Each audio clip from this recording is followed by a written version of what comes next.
Salut à tous et bienvenue dans cette nouvelle vidéo. Aujourd'hui, on va parler de charge d'entraînement et on va essayer de répondre à une question fondamentale quand on parle d'entraînement et plus particulièrement de sport d'endurance. Quand est-ce que c'est trop et quand est-ce que c'est trop peu? Ça, c'est une question que beaucoup d'athlètes se posent et je me permets de dire ça puisque j'ai souvent des athlètes au téléphone dans le cadre du coaching avec Trilab et une des grandes interrogations des athlètes, c'est est-ce que j'en fais trop? Est-ce que j'en fais pas assez? En milieu de saison, je me sens fatigué, je sens que ma performance descend. Est-ce que c'est parce que je fais trop d'entraînement?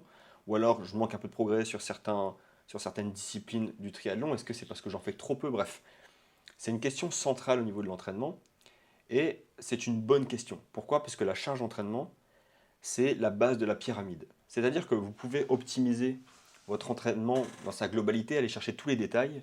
Si la charge d'entraînement est trop faible ou trop élevée, tous ces petits détails-là que vous allez optimiser, finalement, ne font plus sens puisque la base n'est pas respectée. D'accord? Donc, aujourd'hui, quand on parle de charge d'entraînement, on a beaucoup d'échantillons sur les réseaux sociaux. Moi, je parle vraiment d'échantillons puisque très peu d'athlètes vont partager la totalité de ce qu'ils font. D'accord? Et si je vous ai mis deux petits exemples donc, sur Strava d'athlètes professionnels, donc un cycliste professionnel, Brandon McNulty, donc avec des semaines à 28 heures. En saison, c'est un peu plus rare, mais en préparation hivernale, en stage, ça va être très courant de faire des semaines proches de 30 heures sur le vélo. Et puis une petite capture d'écran de l'entraînement de Christian Blumenfeld qui lui pour le coup met quasiment tout, donc ça nous fait un bon échantillon. Mais attention, c'est le top des athlètes et qui en plus s'entraîne vraiment beaucoup. Et on voit une semaine à 10 heures juste en course à pied pour probablement une globalité autour de 30 heures par semaine. Et puis au-delà de ces professionnels-là, on voit aussi beaucoup d'amateurs partager des échantillons, donc j'insiste bien sur échantillons, de leurs entraînements sur les réseaux. Donc naturellement, comprenez bien que chaque athlète qui partage quelque chose sur le réseau va avoir tendance à partager les bonnes choses et pas les mauvaises. C'est-à-dire qu'il va vous partager une belle semaine d'entraînement, il va vous partager ses semaines pour un triathlète amateur à 15 heures, à 20 heures, mais il ne va pas vous partager ses semaines à 10 heures de reprise, ou ses semaines où il est malade, où il s'entraîne quasiment pas, il ne va pas vous partager tout ça. Et pourtant, ce qui est important dans le cadre de l'entraînement, c'est pas l'échantillon, c'est la globalité. Et par exemple, ça c'est ce que je vous ai donné sur la vidéo avec William, en vous montrant sa progression, donc qui a fait 8h45 sur Ironman, en vous donnant les chiffres réels et la moyenne annuelle qui correspond plutôt à 13-14 heures de moyenne par an. Et pourtant, on parle d'un athlète qui est extrêmement constant, qui loupe très peu d'entraînement, qui fait très attention à sa récupération, et donc plutôt un exemple, d'accord? Donc, comprenez bien que tout ce que vous voyez sur les réseaux ne représente pas la réalité ou la globalité. Ce sont des échantillons. Il faut toujours prendre tout le contexte. Et nous, c'est une des premières choses qu'on fait chez Trilab. Donc, quand on commence avec un athlète, on lui demande bien entendu à quoi ressemble une semaine classique d'entraînement pour lui dans le passé avant de commencer une collaboration. Mais on va aussi récupérer son volume annuel pour savoir qu'est-ce qu'il a fait vraiment dans le passé. Et parfois, on va avoir des athlètes euh, pas de mauvaise foi, hein, mais qui pour eux, une bonne semaine est annoncée comme quelque chose à 15 heures. Mais finalement, quand on analyse tout, on se rend compte que ces 15 heures-là, ça représente plutôt un quart ou un tiers des semaines de leur entraînement au niveau annuel. Donc, ça ne représente toujours qu'un échantillon et pas la réalité. C'est pour ça que c'est très important de regarder tout ça. Bref. J'en profite d'ailleurs pour vous parler de Trilab. Donc Trilab, c'est quoi pour ceux qui ne connaissent pas? C'est un groupe de coachs que j'ai créé. J'ai réuni des coachs qui ont la même vision de l'entraînement, la même méthode d'entraînement que moi. Ce sont des coachs avec qui on se forme au quotidien et avec qui on essaie de proposer la meilleure approche de l'entraînement possible à nos athlètes. Donc il nous reste encore des places pour la saison qui arrive. Donc si jamais vous recherchez un coach avec une approche qui vous parle bien, que vous pouvez retrouver sur mes vidéos, et surtout un professionnalisme dans le travail, n'hésitez pas à nous contacter, on se fera un plaisir d'en discuter. Donc on continue maintenant sur la charge d'entraînement et on va passer cette fois sur une étude donc sur le volume d'entraînement en course à pied, en athlétisme. Donc ici on a un papier scientifique qui met en relation donc, le volume d'entraînement, donc là on ne parle pas de charge, on parle de volume, donc le volume d'entraînement et le niveau de performance grâce au score I2AF. Donc le score I2AF, c'est un score qui vient quantifier une performance en athlétisme et qui est plutôt bien fait. Donc, ils ont simplement mis en relation le volume sur 5 et 7 ans d'entraînement et ce score de performance. Ce qu'on voit, c'est qu'on a globalement une belle corrélation entre le volume d'entraînement et la performance. Donc, c'est-à-dire que plus les athlètes, globalement, quand on avance dans la courbe, sont en haut de cette courbe en termes de volume d'entraînement, plus leur niveau de performance est élevé. Mais attention, ce qu'on voit aussi, c'est une grande variabilité individuelle. C'est-à-dire que pour deux athlètes avec le même score I2AF, on va avoir des volumes qui peuvent presque varier du simple au double dans les extrêmes. On va avoir beaucoup de variations dans ces volumes-là. Donc ce qui nous montre aussi que, attention, si certains athlètes sont capables de faire des semaines très importantes, ont besoin de ces semaines-là pour progresser, bien entendu, ce n'est peut-être pas votre cas. Ok. Il y a une notion il y a une notion d'individualisation dans la charge d'entraînement qui doit toujours être prise en compte. Ok. Maintenant, la question qu'on va se poser et à laquelle on va essayer de répondre tout au long de cette vidéo, c'est la charge d'entraînement finalement, est-ce que c'est la cause du progrès ou est-ce que c'est la conséquence du progrès? Je m'explique. Est-ce que il faut s'entraîner beaucoup pour devenir fort ou alors est-ce que c'est le fait de devenir fort qui vous permet de vous entraîner plus?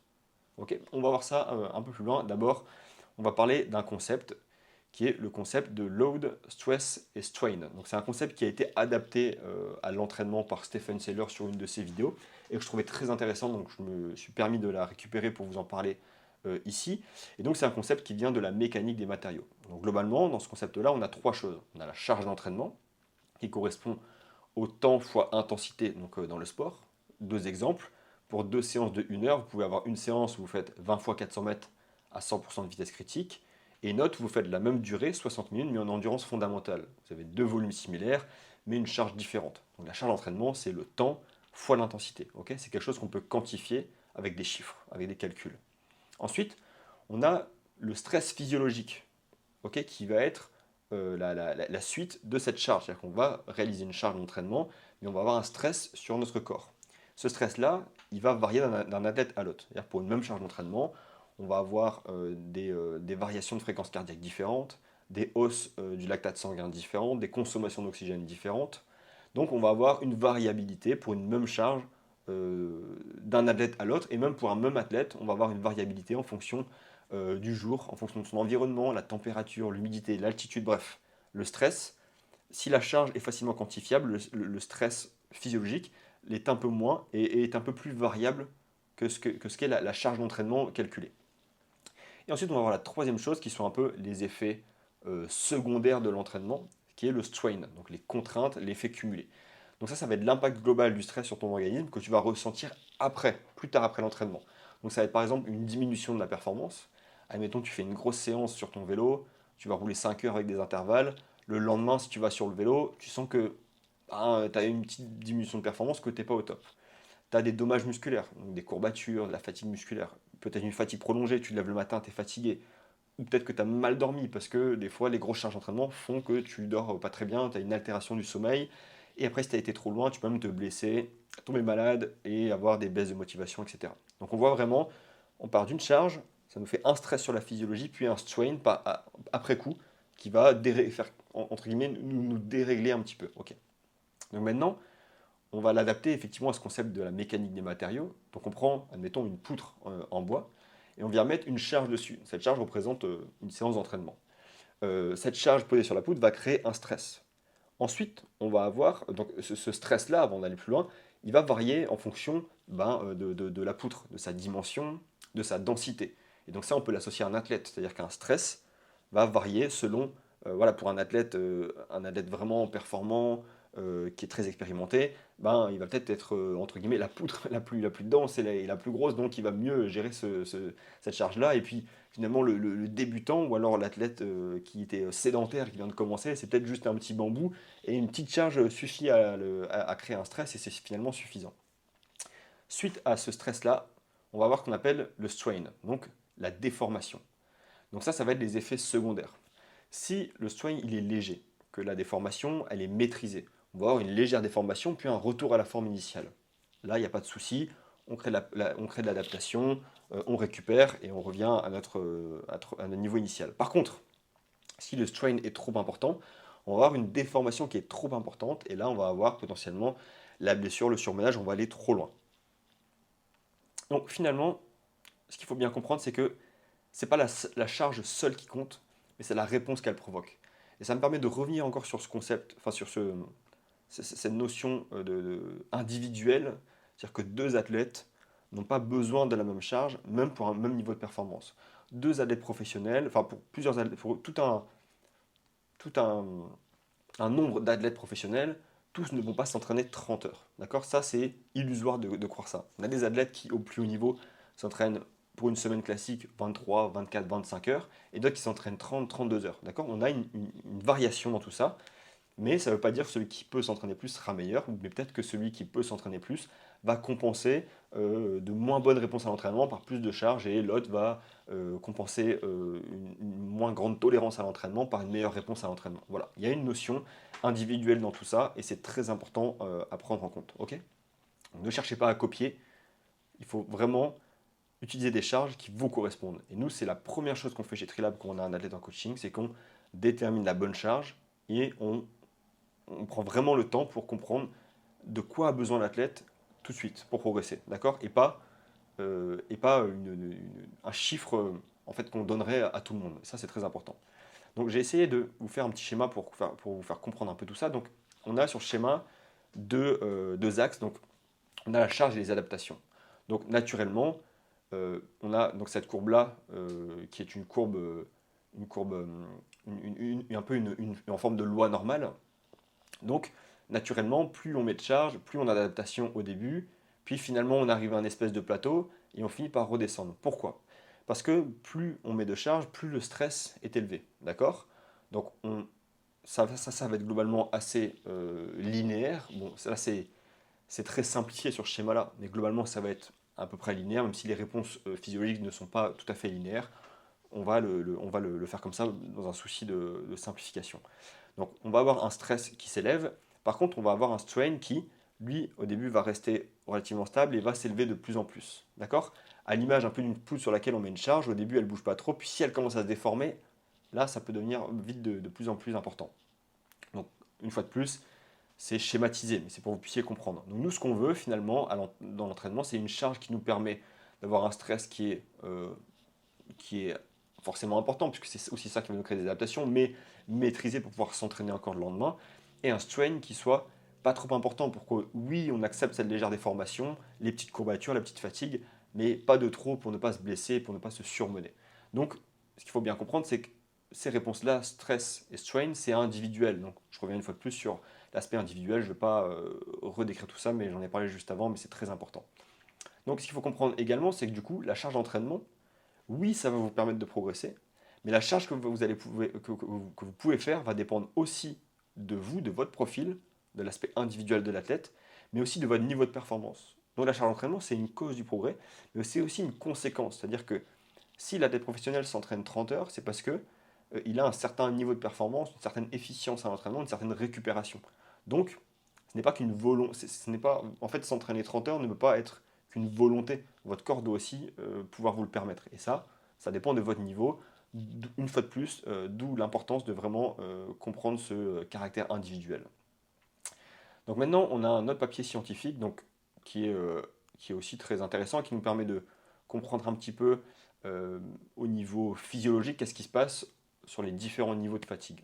Donc ce que nous montre ce papier, c'est qu'un entraînement qui provoque de la fatigue, mais sans baisse de performance au quotidien, donc finalement avec un strain très faible, nous permet de progresser. D'accord? On n'a pas besoin entre guillemets, de se faire, de s'exploser à l'entraînement pour progresser. Deuxième chose, le surmenage fonctionnel, donc un entraînement qui provoque une légère baisse de performance, si la récupération est bonne, permet potentiellement un peu plus de retour sur investissement, mais naturellement plus de risques. Ok, ça c'est logique. Voilà. Ok, ensuite on a le surmenage non fonctionnel. Donc là, on arrive à un stade où potentiellement, comme je vous montrais avant, le strain devient trop important et on a une déformation qui est trop importante, donc on passe dans le contre-productif. D'accord? Donc on voit bien que entre le niveau de fatigue et les progrès, on n'a pas quelque chose de très linéaire. Okay, c'est pas plus je me fatigue, plus je progresse. On a un espèce de plateau qui arrive et finalement on doit respecter ça si on veut progresser sur le long terme. Donc là, je vous ai fait un petit schéma pour vous montrer deux notions qui sont intéressantes sur cet aspect charge d'entraînement. Donc le MRV et le MED. Donc ici, je vous ai fait un petit schéma où on voit finalement en bas une charge d'entraînement ou un volume d'entraînement égal à 0, puis en haut une charge très élevée. Quand on monte dans cette charge d'entraînement, on atteint ce qu'on appelle le MED, le minimum effective dose. Donc le MED, Ça va être la plus petite quantité d'entraînement, qu'on peut quantifier en volume ou en charge, peu importe, qui va vous permettre de progresser, ok, de faire des améliorations mesurables de votre niveau de performance. Donc ça, c'est vraiment le minimum pour progresser. Ensuite, on va monter et tout en haut, on va atteindre ce qu'on appelle le MRV. Et le MRV, c'est le volume maximal auquel vous pouvez récupérer. Donc en fait, c'est la limite haute du volume d'entraînement efficace. Et finalement, si vous allez au-dessus, votre récupération devient insuffisante et les performances chutent. Finalement, vous passez dans le surmenage non fonctionnel. Ok, on a plusieurs façons finalement de le nommer. Donc maintenant, la question, c'est comment on détermine ces deux points-là et qu'est-ce qu'on en fait ensuite. Donc comment on les détermine, ça, nous, on a une méthode chez Trilab, on en parlera vraiment, vraiment à la fin, mais on a une approche pour, bien sûr, ces deux facteurs-là, ce ne sont pas des chiffres bien fixes qu'on peut déterminer à l'aide de formules, c'est plus compliqué que ça, c'est des choses qui sont plus subjectives, mais que nous, on est capable globalement de comprendre pour proposer les bonnes charges.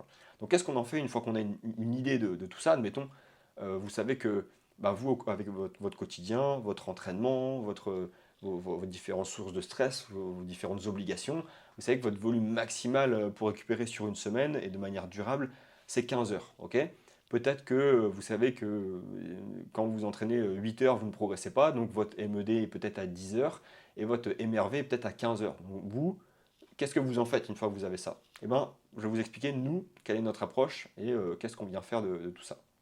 Donc, c'est assez simple. Chez le débutant et l'intermédiaire, l'athlète globalement amateur qui a un métier à côté, des obligations, on va chercher avant tout la constance. Et ça, c'est ce que j'ai fait par exemple avec William. Dans la vidéo, vous avez pu voir qui est passé de 10 heures et quelques à 8h45 sur Ironman. C'est que nous, on cherche la constance. Il n'a fait aucun stage, aucun bloc extrêmement difficile, quelques petits jours vraiment difficiles, forcément en fin de préparation Ironman, puisqu'il y avait quelques sorties de 5 heures, des sorties en course à pied de 2 heures, voilà, mais globalement, on a cherché la régularité, donc on a cherché à naviguer entre le MED et au-dessus. Ok, donc on cherche finalement à valider, on va dire, 49 semaines dans l'année d'entraînement effectif, qui va lui permettre à chaque fois de progresser très légèrement. Pour l'athlète beaucoup plus avancé, ou le professionnel, donc ça va dépendre de son emploi du temps et de son niveau. Donc pour l'athlète qui est capable d'en faire, qui a le temps aussi d'en faire beaucoup plus, et qui est beaucoup plus avancé, on va chercher à avoir des variations plus haut. Donc on va chercher à atteindre des fois ce niveau-là qu'on a vu ici de surmenage fonctionnel. Donc des moments où bah, il fatigue un peu plus, il a une petite baisse de performance, mais quand c'est bien fait, on sait qu'il récupère et qu'il assimile tout ça. Et qu'il en tire des progrès derrière. Donc on a un peu ces deux choses-là. Et comment on sait que nous, notre athlète, il reste par exemple, pour le débutant intermédiaire, dans cette zone vraiment de croisière où il va être très constant, bah, on va déjà avoir des retours en termes de RPE, on va surveiller sa fréquence cardiaque, on va lui mettre un questionnaire de fatigue chaque fin de semaine et analyser ça. Moi, c'est ce que je mets par exemple à William et j'arrive à voir où est-ce qu'il en est, comment il tolère la charge, est-ce qu'il est fatigué ou non, et globalement, sur 99% des semaines, les charges sont très bien tolérées et il récupère bien. Alors si je parle beaucoup de William, c'est parce que vu que j'ai fait une vidéo auparavant sur lui, vous avez vraiment le contexte. Et pour moi, c'est super important que vous ayez vraiment tout le contexte pour comprendre. Donc voilà un petit peu comment nous on utilise ces chiffres-là et comment on vient régler entre guillemets la charge en fonction de la tête, de son niveau et de ce qu'il peut faire. Donc comment déterminons la bonne charge chez Trilab? Comment nous on fait? Eh ben, on a plusieurs facteurs. Le premier facteur, c'est l'échange. Sur le premier appel, on va essayer de comprendre le profil de l'athlète. Depuis quand il fait du triathlon, comment il s'entraîne, à quoi ressemble une semaine un peu classique. On va échanger avec lui. Il va nous dire, et ça c'est souvent le cas, moi ce que j'observe, c'est que on a beaucoup d'athlètes qui sont allés un peu trop vite au début. C'est-à-dire qu'ils s'entraînent depuis 1 an, 2 ans, et ils font déjà 15 heures par semaine, mais pas par volonté de brûler les étapes, parce que ils ont peut-être été influencés indirectement par ce qu'on peut voir sur les réseaux et par tous ces chiffres-là qui faussent notre vision de l'entraînement. Deuxième point, c'est analyser les données pour avoir quelque chose de factuel. Donc on va analyser les données, regarder quel est son volume annuel, et une fois qu'on le divise par le nombre de semaines sur l'année, quelle est la moyenne par semaine. Et nous, on va pouvoir jouer sur tout ça. Peut-être qu'on va chercher 5% de plus l'année d'après, si jamais il était vraiment dans une phase où il récupérait bien. Peut-être que s'il avait du mal à récupérer, on va juste essayer de maintenir, mais d'être un peu plus qualitatif dans l'entraînement, de mieux gérer et d'améliorer sa récupération. Bref, on va analyser les données. Ensuite, on va contrôler le RPE et ses retours à chaque fois de fin de semaine, voilà, pour essayer de voir est-ce qu'on est dans le vrai ou est-ce que potentiellement on en fait trop. Et ensuite, on va avoir aussi le contrôle de la fréquence cardiaque. Donc là, on a plusieurs façons de le faire. Certains vont utiliser le contrôle de la variabilité cardiaque, la HRV. Nous, on n'utilise pas ça. Pourquoi? Parce que de notre point de vue, il y a des façons plus simples et plus intéressantes de contrôler les réponses de l'athlète. Mais on va regarder par exemple sa FC sur les séances et si on a des retours qu'on voit que la FC a du mal à monter, donc que potentiellement le système parasympathique vient mettre un peu le frein sur la fréquence cardiaque, on sait qu'il y a des signes de fatigue. Donc voilà. Donc nous voilà à la fin de cette vidéo. Donc finalement, la charge d'entraînement, quand est-ce que c'est trop ou quand est-ce que c'est trop peu? Ben, vous savez que maintenant que c'est individuel, vous savez comment nous on fait pour le déterminer, et vous savez aussi que c'est quelque chose de central au niveau de l'entraînement. C'est-à-dire que tant que vous n'avez pas résolu ce point-là, n'allez pas plus loin. Ok? Commencez par ça, et parfois on peut résoudre des problématiques dans l'entraînement, des athlètes qui ne progressent plus ou qui se blessent ou qui ont du mal à être constants juste en réglant ce truc-là. Donc prenez le temps de bien déterminer tout ça, de déterminer quelle est la bonne charge pour vous, ou alors faites-vous aider d'un coach. Si vous voulez nous rejoindre sur Trilab, on le fera de la bonne façon. Mais voilà, prenez vraiment le temps de résoudre cette problématique avant d'aller plus loin. Merci d'avoir écouté cette vidéo jusqu'à la fin et on se dit à bientôt pour une suivante. Merci.